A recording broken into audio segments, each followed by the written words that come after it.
அண்மை செய்தி. சேலம் திருப்பதியில் கூட்ட நெரிசலில் சிக்கி 6 பக்தர்கள் உயிரிழந்திருப்பதாக அண்மை தகவல் கிடைத்திருக்கிறது.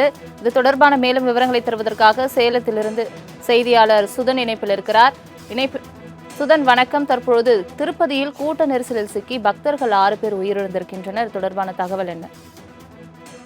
வணக்கம் சலோமி. திருப்பதி திருமலையில் உள்ள ஏழுமலையான் கோயில் உலக பிரசித்தி பெற்றதாகும். உலகம் முழுவதும் உள்ள பக்தர்கள் ஏழுமலையானை தரிசிக்க தினந்தோறும் திருமலையில் குவிந்த வண்ணம் இருக்கிறார்கள். இதன் காரணமாக திருப்பதி திருமலையில் மக்கள் கூட்டத்தால் ஏற்படும் நெரிசல் காரணமாக ஏழுமலையானை தரிசிக்க நீண்ட நேரம் காத்திருக்க வேண்டிய சூழலும் ஏற்படுகிறது. இந்த நிலையில்தான் திருப்பதி திருமலையில் வைகுண்ட ஏகாதசியை முன்னிட்டு சொர்க்கவாசல் பிரவேசம் செய்ய இலவச தரிசன டோக்கன்கள் இன்று காலை முதல் விநியோகிக்கப்படும் என தெரிவிக்கப்பட்டிருந்தது. இந்த டோக்கன்களை வாங்குவதற்காக நேற்று பிற்பகல் முதலே சுமார் ஆயிரக்கணக்கான பக்தர்கள் குவிந்த வண்ணம் இருந்தனர். வைகுண்ட ஏகாதசியை முன்னிட்டு சொர்க்கவாசல் பிரவேசம் செய்ய இலவச டோக்கன்களை வழங்குவதற்காக திருப்பதியில் 8 இடங்களில் கவுண்டர்களும் அமைக்கப்பட்டன. இந்த கவுண்டர்களில் இன்று காலை முதல் டோக்கன்கள் வழங்கப்படும் என தெரிவிக்கப்பட்டிருந்த நிலையில் டோக்கன்களை வாங்குவதற்காக ஆயிரக்கணக்கான பக்தர்கள் நீண்ட வரிசையில் காத்திருந்தனர். அப்போது அவர்களுக்குள் ஏற்பட்ட தள்ளுமுள்ளு, அந்த கூட்ட நெரிசல் காரணமாக அங்கு சேலத்தைச் சேர்ந்த மல்லிகா என்ற பெண் கீழே விழுந்து மிதிப்பட்டு மரணம் அடைந்தார்.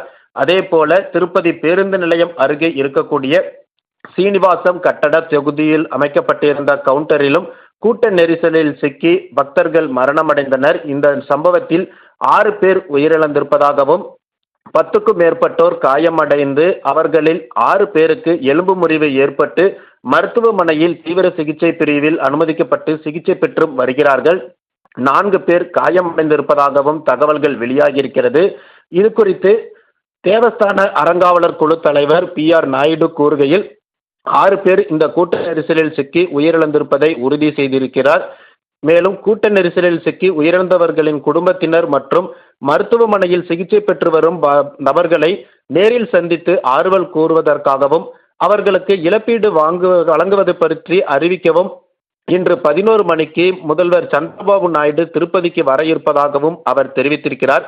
மேலும் இந்த சம்பவம் குறித்து தகவல் அறிந்து டெலிகான்ஃபரன்ஸ் மூலம் அதிகாரிகளை தொடர்பு கொண்ட சந்திரபாபு நாயுடு இவர்களின் அஜாக்கிரதை போக்கை கடுமையாக கண்டித்ததார் எனவும் அவர் கூறியிருக்கிறார். சோலமி, தங்களின் முழு விவரங்களுக்கு நன்றி சுதன்.